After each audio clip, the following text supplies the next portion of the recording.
I'm going to use that lovely word again, pericopes. Yeah. So when we look at some of the pericopes, they don't always appear in one or more gospel, but there are many good theories out there. I think that's the thing to understand as well, and we can maybe look at those. Yeah, okay. So what kind of approaches do scholars take in understanding how these similarities came to be?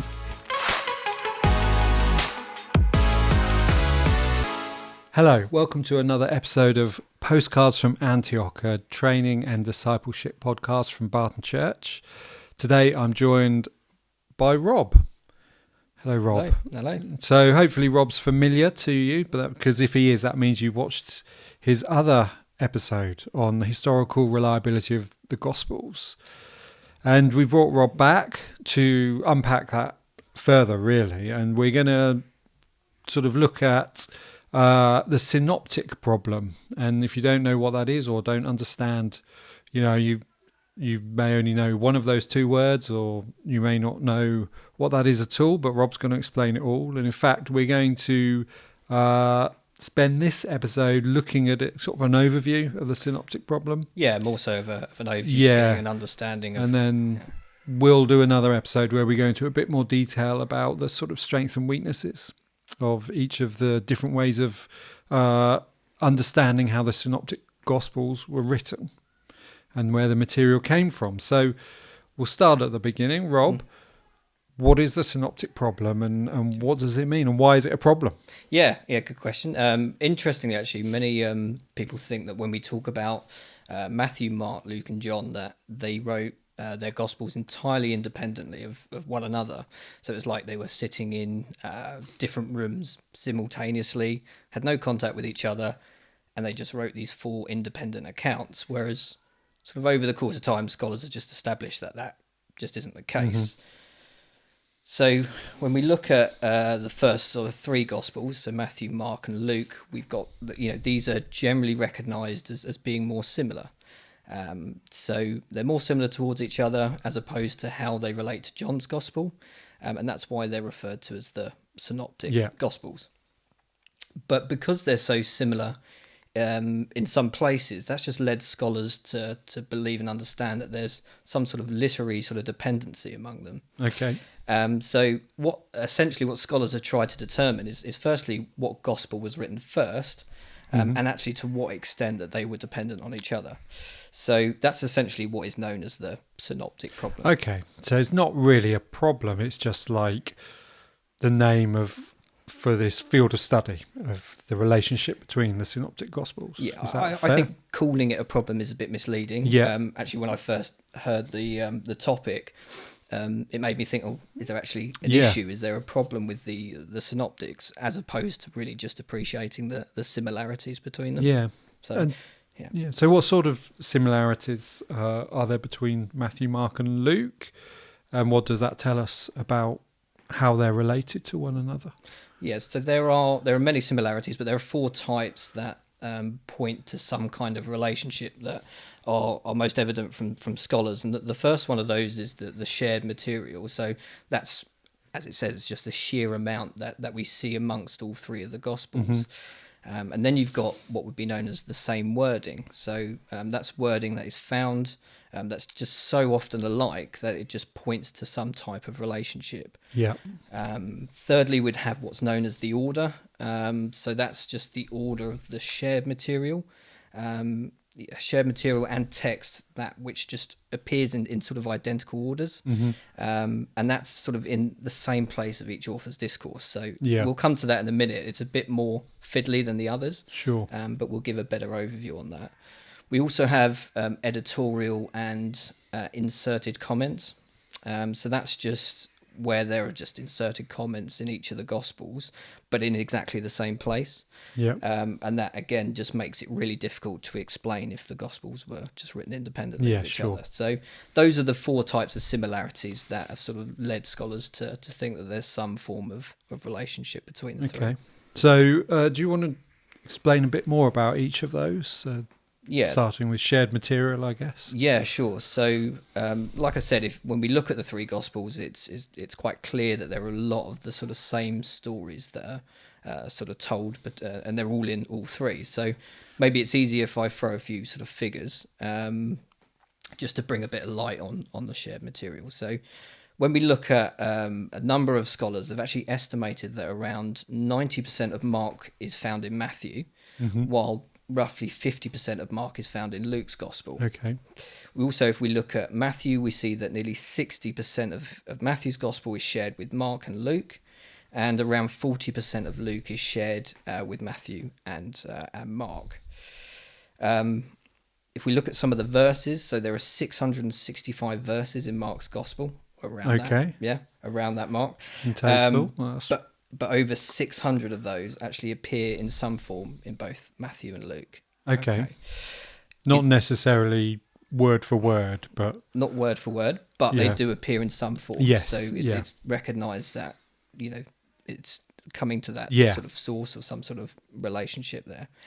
But it's also really important to recognise it's not just the verses, it's also the sort of different stories or sayings that are found in the Gospels. And there's a term that's used here that's called pericope. I don't know if you've heard of that. Yes, before. I have. Yeah. So that refers to a collection of verses or, that form a unit within a text. I think that's the definition of it. So that could be, a speech from Jesus or, a miracle account. So amazingly, what we find in Mark's Gospel is that it can be divided into 88 pericopes. Okay. And of those 88, only 5 don't appear in either Matthew or Luke. So only 5 are unique to Mark. Yeah. And the rest of the 80 are found in all 3, which is quite staggering, I think. Yeah. And alongside that, we find that when there's material that's found in all 3 of the Gospels, scholars have labelled that as the triple tradition. And the bulk of that is narrative, but we do find some of Jesus' sayings in the triple tradition as well. We also have where Matthew and Luke have 230 verses that are not found in Mark, and that material is known as the double tradition. Yeah, okay. And that's quite opposite to the triple tradition in the sense that it has some narrative, but the majority of that is made up of Jesus' sayings. So the clearest example of that would be the Sermon on the Mount. Okay, yeah. So the double tradition, just to clarify, is what material found in Matthew and Luke, but not in Mark. Correct, right. Yeah. There's also material that is simply just found in Luke and material that's just found in Matthew. And that can be referred to, if it's just in Matthew's Gospel, it's known as special M, or if it's just found in Luke's Gospel, it's special L. Okay. So very innovative. No special K. No special K, no. Mr. Trick there. If only there was a Gospel of Keith. Yes, exactly. Yeah. Or Kevin. That's right.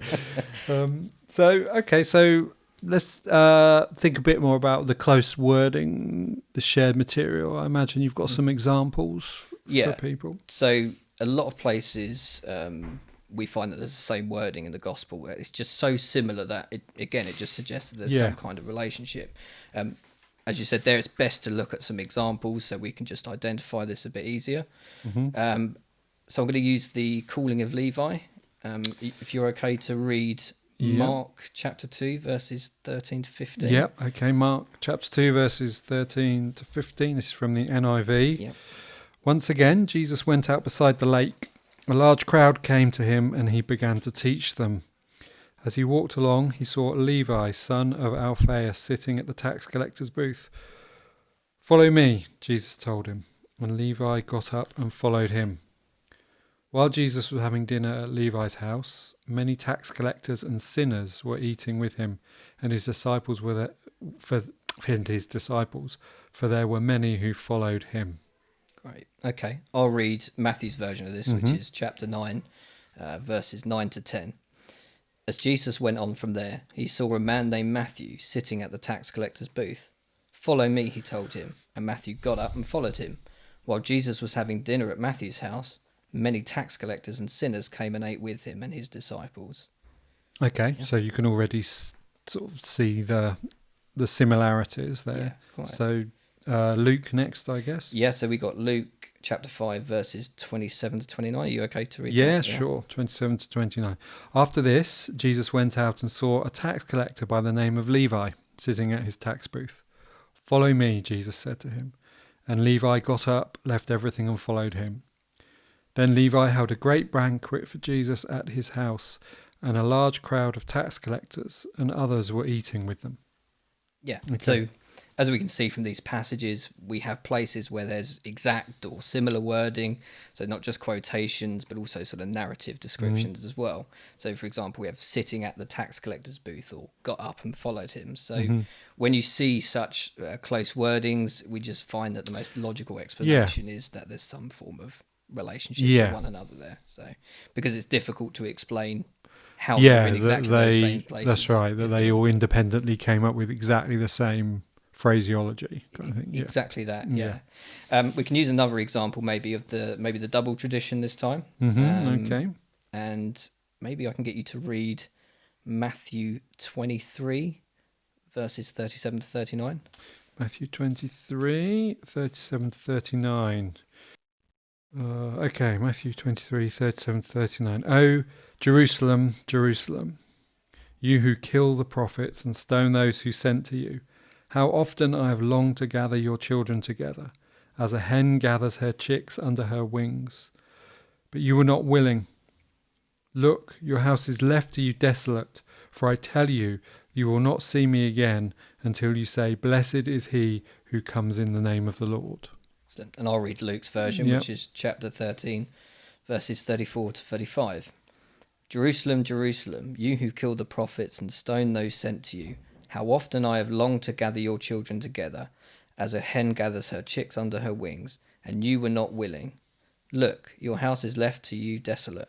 I tell you, you will not see me again until you say, Blessed is he who comes in the name of the Lord. Okay. So as we can see again here, they differ ever so slightly, but the material is pretty much the same. Yes. So as the wording is the same in both of these materials, it's just led scholars to believe and that's not in Mark. There's no equivalent in Mark. No, Mark doesn't include this text, so this is what we call the double tradition. Yeah. Okay. Yeah. So that's the sort of shared wording. What about the order? You mentioned the order is sometimes an indication. Yeah, it's not one that's glaringly obvious at first, to be honest with you. And actually, when I first heard this, I thought, well, it's pretty obvious, isn't it? It's historical context. Right, sure. You'd expect it to be in some sort of chronological order. But actually, what we see is the gospel writers are actually sometimes arranging this non-narrative material, but in identical ways. Yeah. And that just includes some material that's just not obvious and it doesn't always go together. Okay. So I'm going to use that lovely word again, pericopes. Yeah. So when we look at some of the pericopes, they don't always appear in one or more gospel.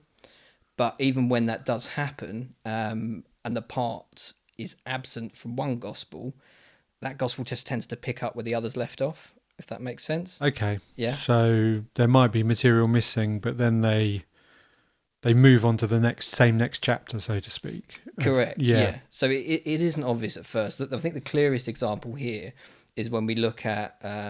I'll give a few gospel verses for the listeners. So if we look at Matthew chapter 17, 1 to 21, and we have Mark's version, chapter 9, verse 2 to 29, and Luke's version, chapter 9, verse 28 to 43. So here we have the transfiguration, the coming of Elijah, and the part where Jesus heals a boy from a possessed spirit. What we see is that actually Luke omits the coming of Elijah, but when as he omits the coming of Elijah, he actually picks right back up with Jesus who heals a boy possessed by a spirit. So he's missed that part out, but he picks right back up. So that's one of the clearer examples, and they're not always that obvious. But where scholars have picked this out, it's just made them sort of think, well, actually, looking at this type of order, this kind of identifies that there is some sort of relationship, or someone is using one of the sources to include in their gospel. Okay. And then I think the last one was those editorial input, those asides from the author. Is that? Yeah, so we have editorial similarities, sort of inserted comments, and they're just really difficult to explain if there's no. Yes. No relationship. Okay. Yeah. But maybe again we can look at a couple of passages. Sure. So are you okay to read Matthew 24?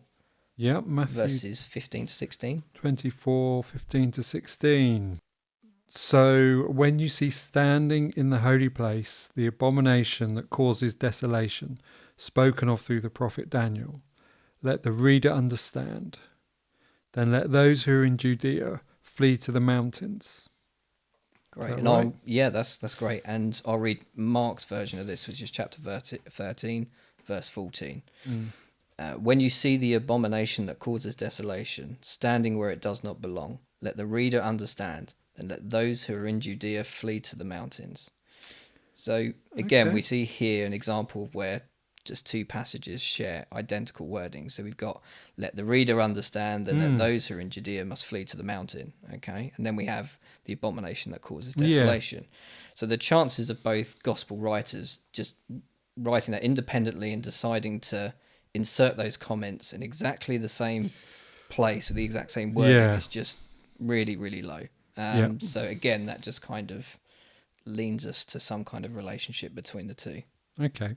So again, the synoptic problem. Are there those who see those kind of similarities as a problem? Yeah, it's a good question. As mentioned earlier, I think that term synoptic problem is problematic in itself. Yeah. To be honest, it implies that there's something wrong. It Yeah. implies that there could be an error somewhere. But what we need to appreciate is actually just understanding those similarities, and just appreciate the similarities that are found between all three. But I think with having synoptic problem, it maybe implies that there should be some sort of solution to that as well. Yes. And I just think sometimes we need to understand the similarities because they're complex. That they are complex what we see. But there are many good theories out there. I think that's the thing to understand as well, and we can maybe look at those. Yeah. In Okay. a So short what bit. kind of approaches do scholars take in understanding how these similarities came to be? Yeah, so mentioned earlier, obviously, we scholars will look to try and ascertain what gospel was written first, and yeah, they try and understand what gospel was written first and what was used by the other two, or it could be that did all three gospels use a common source or a common tradition as such. Sure. And you'll probably recall in our last episode we went through a lot of the arguments Yeah, we did for who talk wrote first. about the Mark and Matthew, which one came first, Yeah, kind of thing. yeah, and the majority of scholars they hold to those views, so either Matthean priority or Markan priority. Yeah. Majority of scholars hold to Markan priority, but not all. Yeah. I think the problem with the view of Markan priority is that if it is correct, some scholars feel that undermines the sort of statements and the writings of the early church fathers. And that confusion itself has actually led some Right. scholars to actually question the order and also the reliability and the authorship of the Gospels I see. themselves. Because the early church fathers said that Matthew was the first gospel. Yeah, Right. yeah, Yeah. exactly that. So Okay.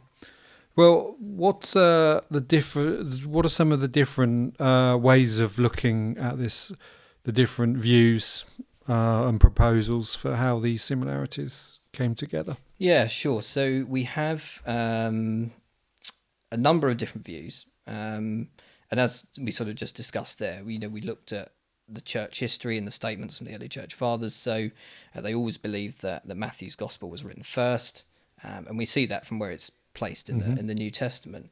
And even sort of 200 years later, Augustine came to the same conclusion. He wrote in his Harmony of the Gospels that hold it to Matthean priority.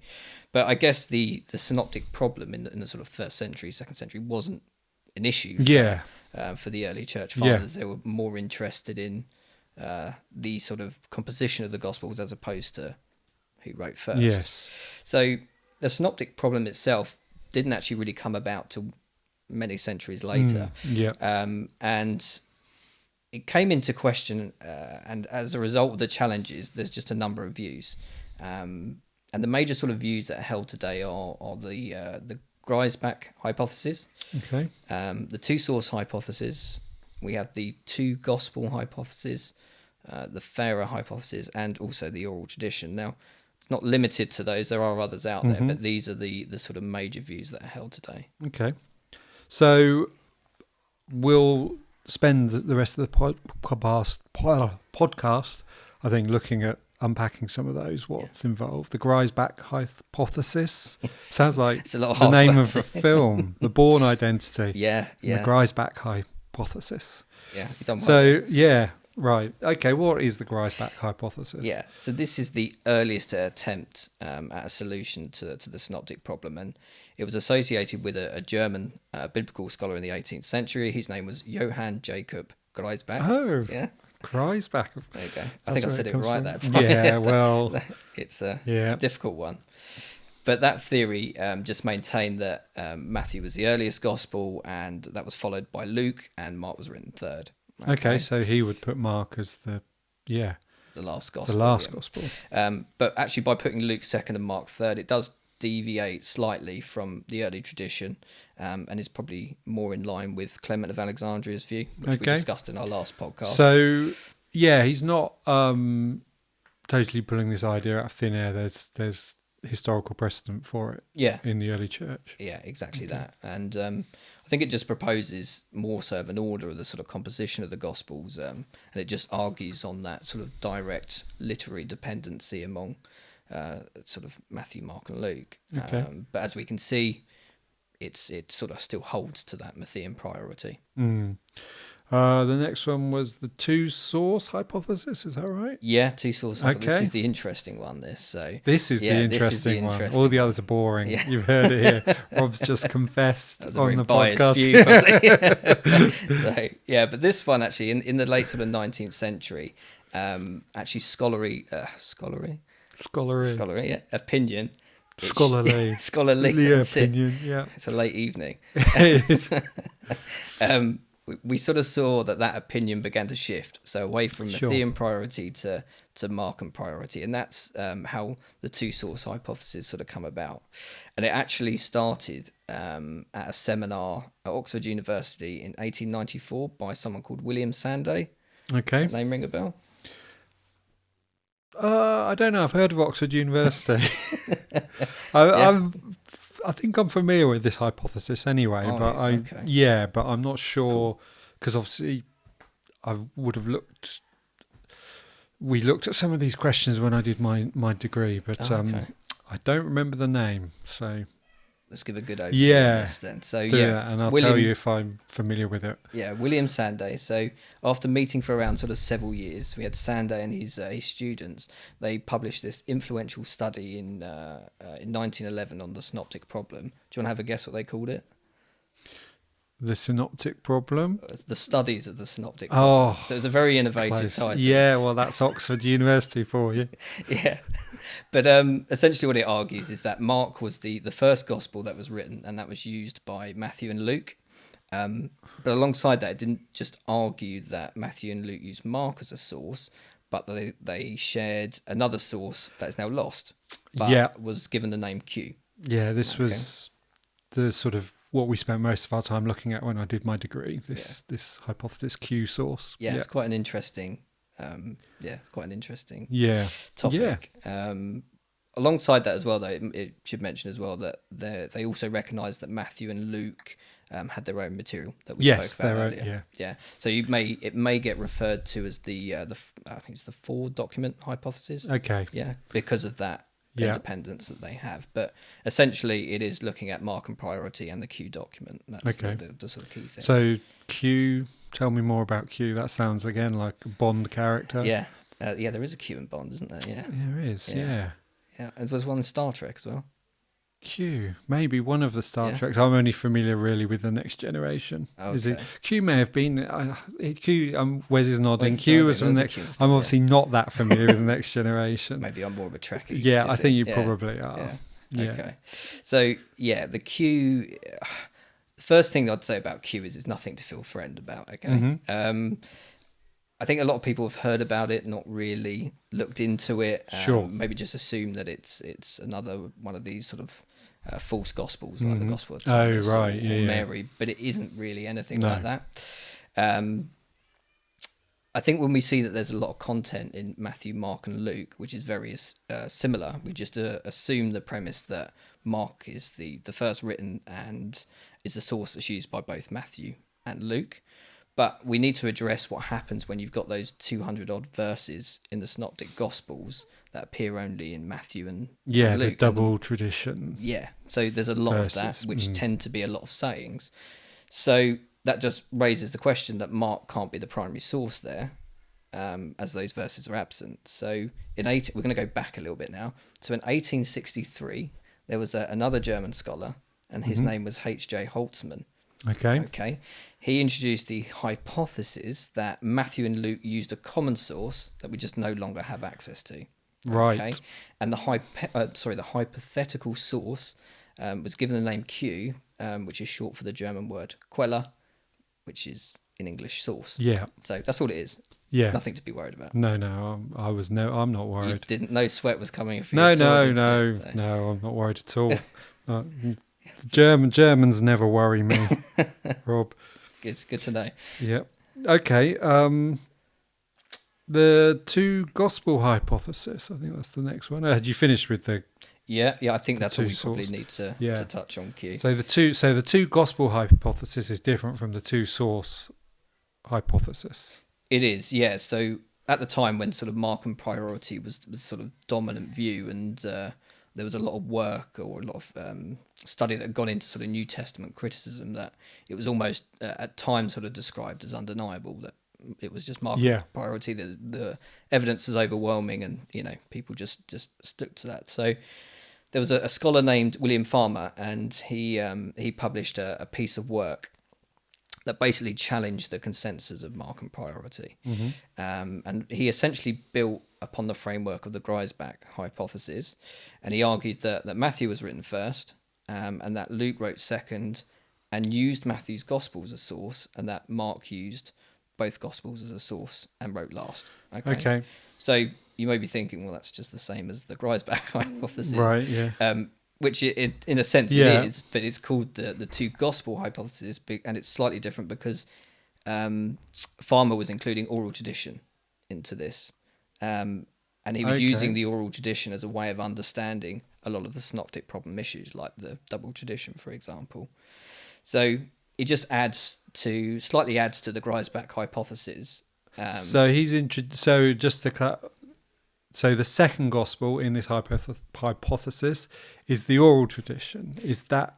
Yeah. So we have. So essentially, it's Matthew. Sorry, it's Matthew, and the oral tradition. Yeah. So we have Matthew, and then Luke uses Matthew. Mark uses Matthew and Luke. Yeah. But they're all basically getting sources, different sources, and oral tradition is. So they're all pulling from an oral tradition. Correct. Hence the bits that only appear in each gospel. Yeah. They're just, okay. Which does explain that double tradition. So we can kind of understand where where he was going with that. Yeah. But, so that is essentially the two gospel hypotheses. Okay. So, just slightly different. Okay. Did you want to look at the Farah hypothesis? Yes. So this is the most recent one. So the Farah hypothesis is basically in 1955, there was an article written by someone called Austin 1955, Farah. That's far too modern. And basically, Austin Farah, he challenged the concept of Q. Okay.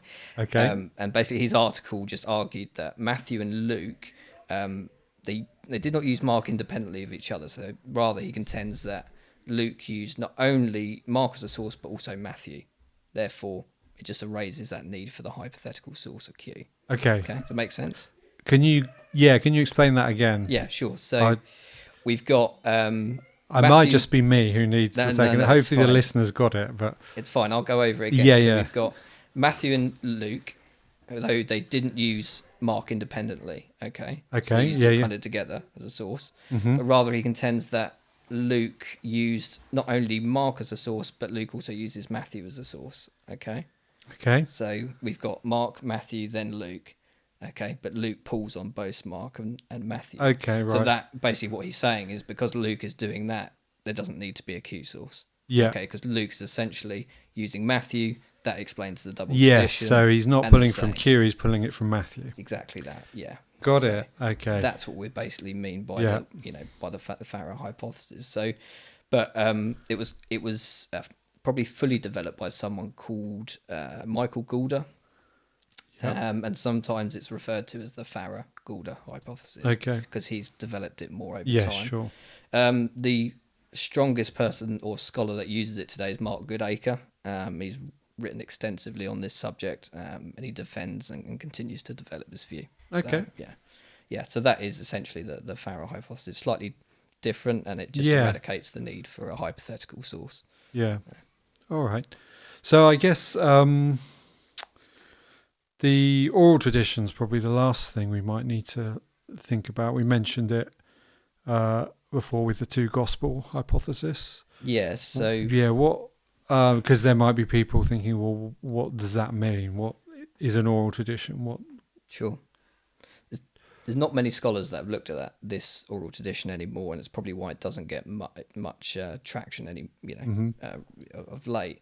And there's no scholar that I believe sort of held to it in this sort of century. So it's probably seen more as a peripheral source as opposed to the sort of literary dependency that we see. Yeah.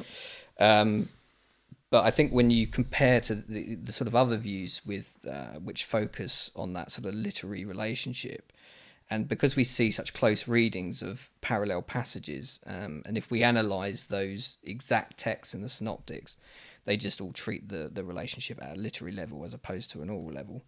But there have been a lot of advances that we know about with oral tradition and how that might help explain the synoptic problem.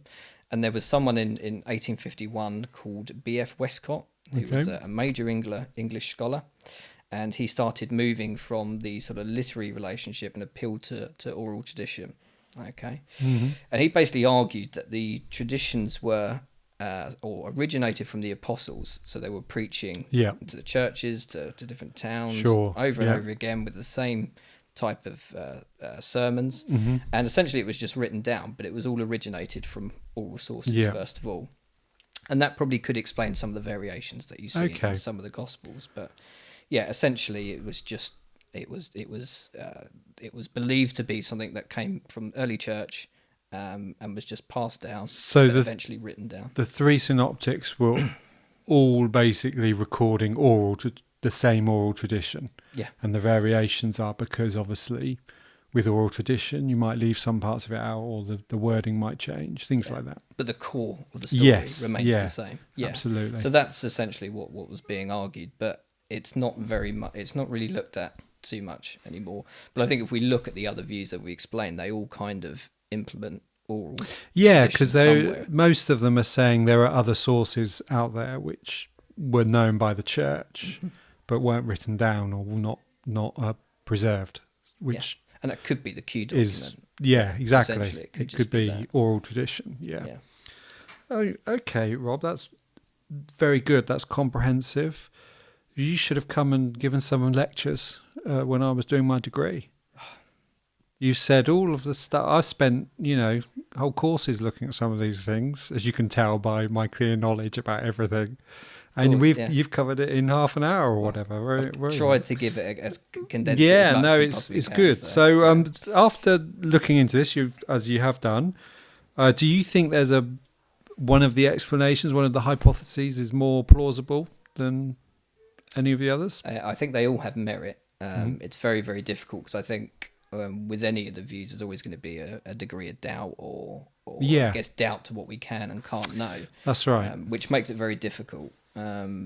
Personally, I think it's going to be very unlikely that we ever solve the synoptic problem, or at least solve it to the point where scholars are going to be saying this is definitely what happened. Yeah. I think there are always going to be arguments, but I think one thing I would say is that when we look at the evidence for Markan priority, I do find that very strong. Mm-hmm. I think it is overwhelming compared to what we see with Matthean priority. So I think that's very hard to argue against. Yeah.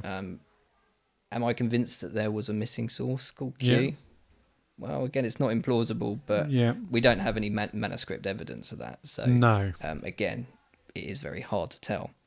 But maybe we can look at that at part 2, maybe. Yeah, well, that's the thing. We've talked about some of these hypotheses, and in part 2, we're planning to unpack some of these, as you said, they all have merits. The plan is to unpack some of those merits and look at some of the problems with the answer to the synoptic problem. Yeah. Is that right? Yeah, that's what we we're can planning unpack to do. it. Let's look at some pros and cons. Yeah, I think we'll that'd look be at some the best pros thing. and cons of those. So if you're listening or watching at home,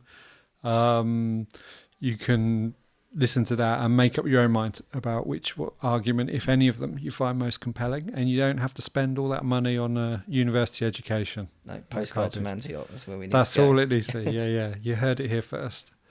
Don't bother doing a degree. Just listen to these podcasts. Maybe I shouldn't say things like that. There might be people out there who actually believe me. Errors and omissions excluded, right? Yeah, absolutely. I take no responsibility for the views expressed on this podcast are not my views.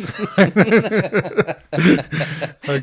Well, thank you ever so much, Rob, Thanks, for Jason, coming for on. having me, yeah. That's really, as I said, I think that's quite comprehensive. I found it easy to understand what you're saying, and I'm sure others That's very short. will have done. Yeah, and we'll look forward to part 2 of this. So, Excellent. and thank you for listening and watching. If you're watching on YouTube, we're available on YouTube as well.